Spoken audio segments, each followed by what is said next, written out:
Townsville has it all this weekend. Sun, sea and supercars.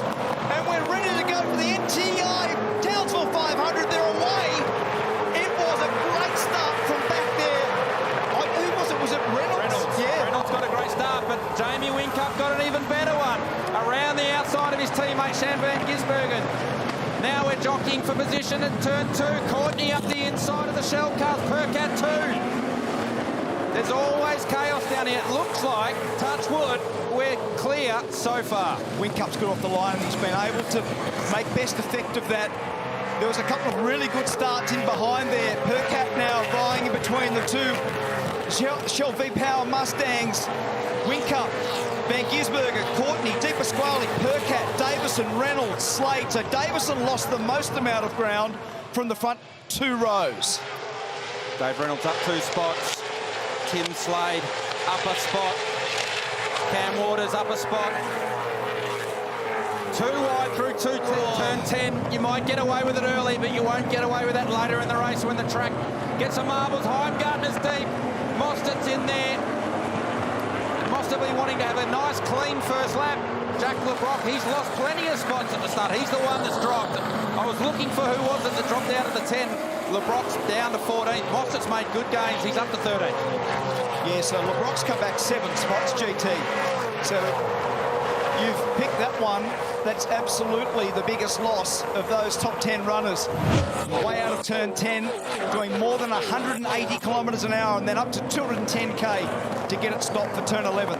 This is one of the best passing spots as Forward tries to just sneak down the inside of Brown. He does it, but with a bump. That's Mark Winterbottom.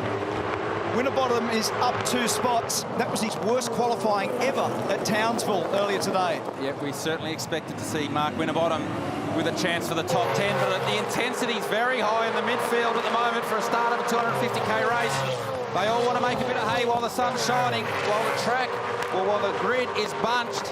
You see here, Jake Kostecki and Will Brown 2 wide through turn 1. Now forward. That's Hazelwood, sorry, up the inside of Heimgartner, bounce it over the curve. Then this bunch, Kostecki, Brown, Gary Jacobson's in there. Is that the sort of lap time you're expecting?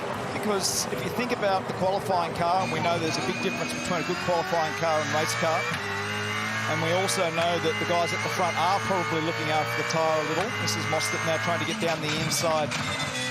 Can he get that done on Hazelwood? Yes, he does. So now he's back up the 5 spots we spoke of.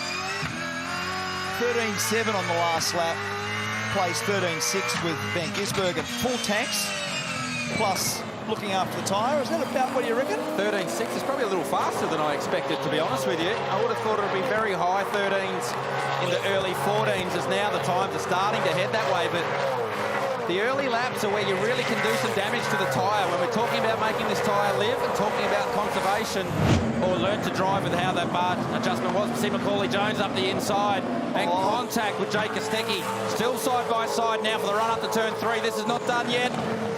Macca's up the inside. Does he get a stop? Yes, he does. Kostecki tries to hang there. Gary Jacobson's now going side by side for the kink. Through turn 4, now we go 2 wide into turn 5. Still not done. Kostecki double bounces it over the curb at 5. Jacobson around the outside.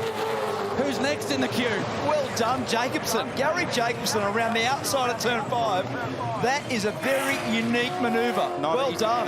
Not easy to do. You need to trust the guy that you're going around the outside of. Jack Smith now looking up the inside of Zane Goddard. Oh, he's giving him one. Oh, just glances the wall. We often, no, that's done damage. Yep. Done damage to Goddard's car. You can see it's not tracking right. I'd say it's damaged the rear toe link.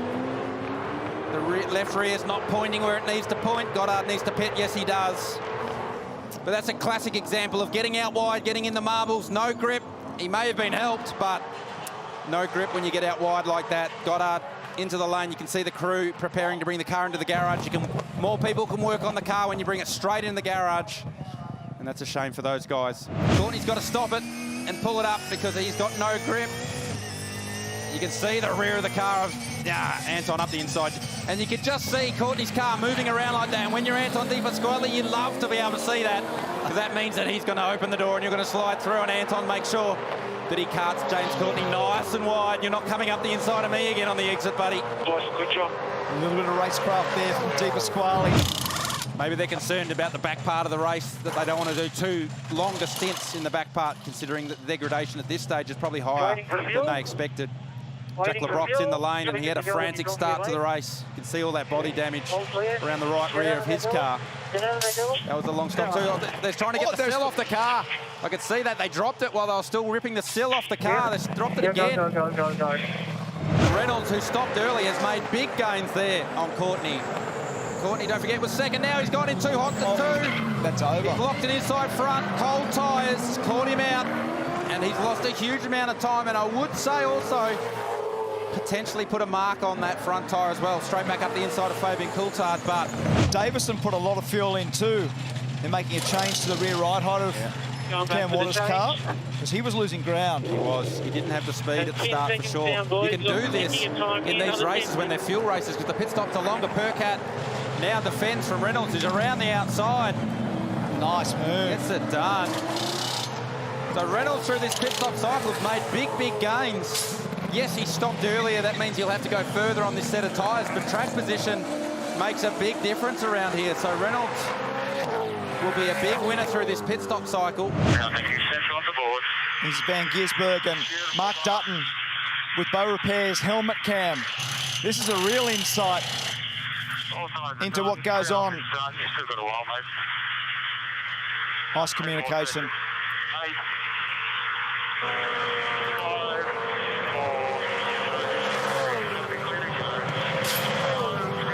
There's Jamie.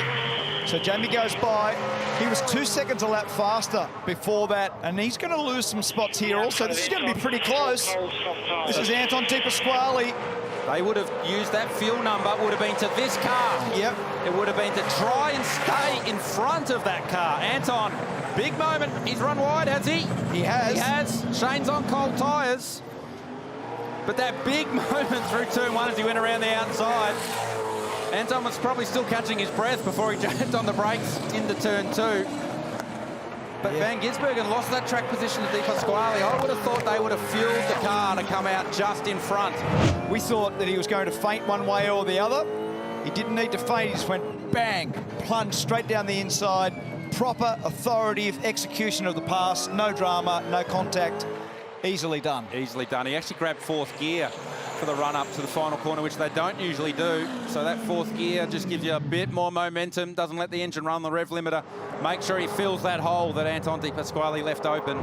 You can't use the tyre too hard too early to do it. So you've got to do it with a little bit of calmness as Tim Slade gets down the inside of Brody Kostecki at turn 11. On board with Todd, and he was able to just come off turn two really nicely. Nice momentum, almost no wheel spin, bang, down the inside. Good impromptu pass. Mark Winterbottom right here goes, I've got the job done. And it was actually Cam Waters do a very nice job here. Watch that. That's a great move. Up the inside, nice and clean. Mark Winterbottom, where'd he come from? And now this contact, Brody Kostecki and Mark Winterbottom. Kostecki hanging around the outside. Look at the junk and marbles and dirt that he's driving through there. But his time is numbered, his days are numbered here. Winterbottom up the inside.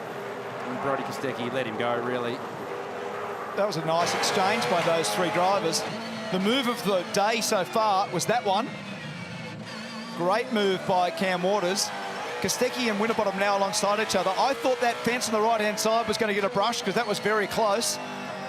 Around the outside now in all the marbles, he was able to maintain that down the inside. But then when he moved over, I thought he had it done. But Frosty, bang, down the inside. That was a really nice move and was able to park the Irwin Commodore down the left-hand side. Watch this. This is a really, really good bit of driving. He's hung off far enough to get the momentum. So he's got momentum. He's got one done already. Car 18's the next one. Flicks left, bang, down to the right. Really nicely done. Nice move. Very nice move. Actually went back to first gear to make sure he got it stopped. He probably needed to. Just jam her in first and hope that we stop, and he does. So we look at this gap now. You were talking about it before, Mark. It needs to be above 3 seconds for Jamie Whincup to come out in front of the next part of this pit stop cycle. The gap right now, 5.3 seconds. So we're getting close to that critical number. Oh, actually caught it. Broke the right steering arm as it got the curb. So that was great to catch that. Yeah, and then, yeah, no steering into the outside wall. But that came from the curb, didn't it? Right. Oh, it was at turn 7. Can't steer into the garage because the right-hand wheel doesn't turn. And that's a real shame. That is the Uber Racing crew. I thought they were on for a top 5 today. Tim Slade up the inside of James Courtney. Slade on much fresher tyres. Hazelwood with smoke coming out of that car that's just had its pit stop. That looks like power steer. Yeah, it's a real shame. So Hazelwood's coming from the front of the engine by looks like it's coming out the wheel. Arches. That's Jamie Wincup. Gets all the fuel he needs and is on his way. Now, the critical thing we need to keep an eye on here is when does Shane van Gisbergen come to the lane? Yeah, power steer for sure. They're changing the steering wheel. That means they're putting a big, big bus steering wheel on it. Yeah, that's no good. Yeah, real shame for Todd. He was having a good race. Poor qualifying this morning, was fighting back nicely. Put a couple of great moves on. Looked like he had good speed. Looked like they had the right strategy to continue to go forwards, but a real shame. And adding this change of steering wheel might not be enough, guys, because there's plenty of fluid under the car as well, which the Supercars official wildly pointing out, so they'll have to get that fixed before they're allowed to send this back out. Be interested to see what it is, Chad. Whether you think it's power steer fluid. I think it will be based on how much load the steering cops around here. Anton De Pasquale now in, out of second position. Yeah, confirmation, guys. That is power steering fluid that is unfortunately everywhere down here now. And Davo was out wide there, wasn't he? Thought that was going to end in tears, but then snapped back to the inside and got it done. Dave Reynolds thought he might be able to get it back up the inside for the run to turn 3, but Will Davison had that one covered. I agree, because it's 25 seconds back to the next car, Anton De Pasquale. So you let him race. There's a golden rule when you race your teammate, is there's no contact. Van Gisbergen, he had a good run through 10. Oh, locks the rears down into 11, but does get it done just. I think his teammate / next year's team owner was very kind to him there and let him go. Well, it was almost exactly the same manoeuvre Van Gisbergen put on Scott McLaughlin last year. Now, guys, I'm getting some whispers down here on the pit lane that car 17 may not have taken in the fuel requirement, but I'm just looking at car 17's fuel rig here. Here it is here, and they start right up here, and the fuel comes all the way down, and there's the 140 litre mark there. And if you look at the sight glass, gee whiz, I'll tell you, that looks within a millimetre to me, so I'll see what I can find out, but gee, won't that be a blow for Will? That will be. Doing our numbers here, we think he has Marco, but that is controversial all the time. Oh, big slide, lock of the rear brakes for Kostecki, sideways, and then a bump. Is that Jacobson or is it Coulthard? No, Coulthard. Yeah. I don't know, Kostecki realised that Coulthard was that far up the inside, a run out of turn 11. I'm going to give you the bad news, GT. 17 has not put enough fuel on board. They've got to come back in and top it up. So that takes Will Davison out of 5th. Remember, in terms of the championship, Will Davison come in 4th, 274 points away from Van Gisbergen, but right in that battle for 2nd. And you don't want to be the guy giving that radio message on lap 85 and 88 lap race. But, sorry, mate, I got some bad news. We need to put a litre of fuel in your race car. And that's what all it'll be. You've had a really calm demeanour in the car, Garth. I would have loved to have told you that. Yeah, I would have taken that news well. Here comes Will. Here he comes, and yeah, there's nothing you can do as a driver. All you've got to do is come in, grab that litre of fuel. They have to jack the car up, attach the fuel, refueling rig, and this won't be standing still for long, but the trundle down pit lane is painful. And painful later too, because he's just dropped behind Mostert in the championship too. So from 3rd. Jack it up, no tyres. Quick. There you go. Done. Thanks for coming. Nicely done. Will Davison pops out. Where will he pop out? Lap down. Lap down to his mate. Cam Waters is coming. This is for position. Cam Waters in the background. Let's watch that one. He's coming. Cam's coming hot. Davison, actually lets him go. I'm not sure he realises that one's for position. Yeah. So I'm sure Davo will have a crack with 2 to go. See if he can't rectify that. Shane van Gisbergen. Well, out that gap, 7 seconds now. So Wincup's put the cue in the rack. And we've spoken about, Garth, we've spoken about Wincup's performance and dominance around here. But today, this bloke has been extraordinary. Oh, that lap in the shootout to be 3/10 up. I was fortunate enough to do the Armour All interview with him for the pole position award, and it's the first time I've spoken to Shane after qualifying where he was somewhat speechless at the result. He was sort of blown away by how good this car was, and the way that he's managed this race. Didn't panic when his teammate got the lead and managed it. Took him 70 laps to get back to the lead, so there's some patience there, and since he's got to the lead, he's opened it up nicely. We've said all year he's the best at managing the tyre. We've come to a racetrack which requires you to be disciplined, requires you to be patient, and he's outdone all of them. He's done it 100%. beautifully. Absolutely. And that lap that he did earlier today, to be 3.5 tenths faster than everybody, the biggest margin in the history of this event in 30 races, the biggest margin from first to second in qualifying ever. And the reaction in the car, when he'd come over the start-finish line and he knew that he'd done that lap time, the reaction, the vigour, the determination, this man is operating so well in 2021. He is the gun.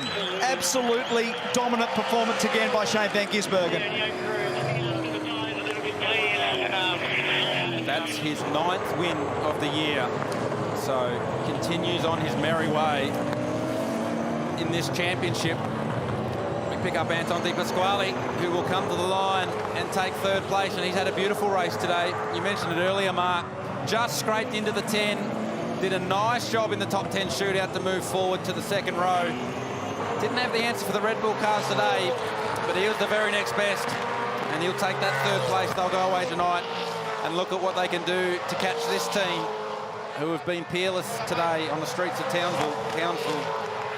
They certainly have. And Reynolds, great fight. That's a great sign by David Reynolds to be able to hold Slade off. We saw the pace that Slade had on him in terms of overall lap pace, but he drove beautifully to be able to maintain that spot in 5th. So Van Gisbergen, Whincup, De Pasquale, that's the podium. Percat, Reynolds, Slade, Courtney, Waters, Davison, Winterbottom, that's the 10. But what a year this man is putting together. He started with this incredible level of dominance, and the way that he's been able to apply himself from the time the 2021 season kicked off has been extraordinary. He then had the accident, the injury to his collarbone. He won with an extraordinary set of circumstances. We didn't even think that he was going to drive that weekend, and he smashed them all at Sandown. He's just done an incredible job to beat his teammate today by 7.3 seconds. Beautiful pictures, beautiful afternoon here in North Queensland, and a cracking race